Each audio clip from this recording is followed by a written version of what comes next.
एक कवि थे, उन्होंने अपने लड़के से कहा, तुम मन धारण करके क्या क्या सोच सकते हो। लड़के ने बोला, मैं बहुत कुछ सोच सकता हूँ। कवि ने बोला, चलो चलते हैं जंगल के तरफ, चलो चलते हैं जंगल के तरफ। लड़के ने बोला, जंगल हमें पसंद नहीं है, कभी तो भाई कभी होता है। कवि ने बोला, जंगल में एक ही रानी, वो भी है सयानी, पूछे जात जात कोई न पहुँचे, जहाँ पहुँचे चले हम, और जो साथ चले उसकी वो रानी हो जाए। कवि को वो अपने लड़के को रास्ता दिखाना था। कवि शांत बैठ गए जंगल में जाके, और लड़के उस रानी को ढूंढने के चक्कर में इधर उधर भटकते रहा। काफ़ी दिन बीतते गए, काफ़ी महीने हो गए, पर वो रानी नहीं मिली। यहाँ पे मैं आपको कंफर्म कर दे रहा हूँ, अगर आपने मेरे चैनल को सब्सक्राइब नहीं किया है तो प्लीज़ सब्सक्राइब कर लीजिए और बेल आइकन को प्रेस कर दीजिए। चलिए हम अपने कहानी पे आते हैं। कवि ने बैठ गए और ये देख रहे थे कि मेरे सामने क्या चल रहा है। लड़का जो था वो उस रानी को जंगल में ढूंढते ढूंढते थक गया। फिर जाके एक दुपट्टा मिला। लड़के ने उस दुपट्टे को देख के खुश हो गया, इम्प्रेस हो गया और बोला, मैं इतना मेहनत किया तो एक दुपट्टा मिला, मुझे और थोड़ी मेहनत करनी चाहिए कि जिससे मुझे रानी मिल जाए।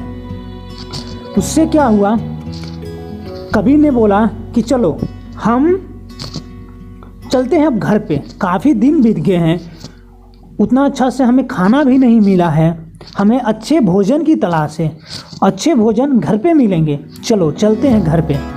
लड़के ने बोला, आप जाओ मैं आता हूँ। लड़के के अंदर इतना रानी के लिए प्यार जग चुका था कि लड़का कवि के जाने के बावजूद भी जंगल में ढूंढते रहा। जो मिला खाने के लिए वो खाया, बट रानी को ढूंढना बंद नहीं किया। अंत में क्या होता है, रानी आखिर नहीं मिलती है और लड़का निराश होकर घर पे आ जाता है। घर पे आने के बाद कवि पूछते हैं, क्या हुआ, रानी नहीं मिली। लड़का बोला, शांत होके बैठ गया। और फिर कवि ने बोला, कोई बात नहीं, कोई बात नहीं, चलो चलो हम तुम्हें एक और काम देते हैं। लड़के ने बोला, ठीक है। कवि ने बोला, गांव के बगल में जो गांव है वहाँ से भाजी लेके आओ और मार्केट में फिर सेल करो। लड़के ने बोला, ठीक है। पहली जुनून, पहले दिन गया लड़का, भाजी लिया, मार्केट में बेचा। ऐसे प्रोसेस करते करते करते करीब 1 महीने बीत गए। 1 महीने के बाद लड़के ने बोला, ये काम अब हमसे ना अच्छा नहीं लग रहा है हमें। वो सोचते सोचते उसकी जो बिजनेस थी भाजी की वो डाउन होते गई और वो घाटे में चला गया लड़का। और यहीं पे ये कहानी खत्म हो जाती है। और फिर कभी आगे कहते हैं कि सोचो लड़के, तुम उस रानी को ढूंढने के लिए कितना मेहनत किया था, जबकि तुम्हें अच्छा से भोजन भी नहीं मिल रहा था, क्योंकि वो तुम्हारे दिल से कनेक्टेड हो गई थी, तुम्हारे दिल से कनेक्टेड थी। फिर भी वो ढूंढने के बावजूद भी तुम्हें नहीं मिला।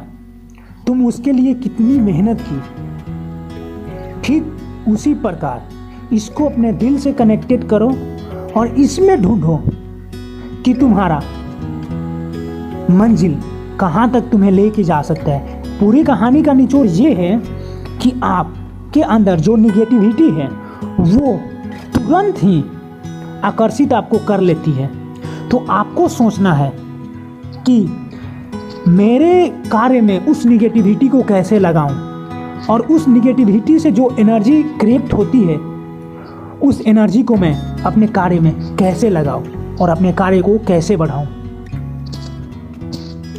और कभी कहते हैं कि जिस दिन तुम जितनी मेहनत से किसी कार्य को करने में खुद को लगा रहे हो, उसी प्रकार से उस मेहनत को अपने मंजिल में लगा दोगे तो 100 में 100% तुम सक्सेस अपने आप को देखोगे।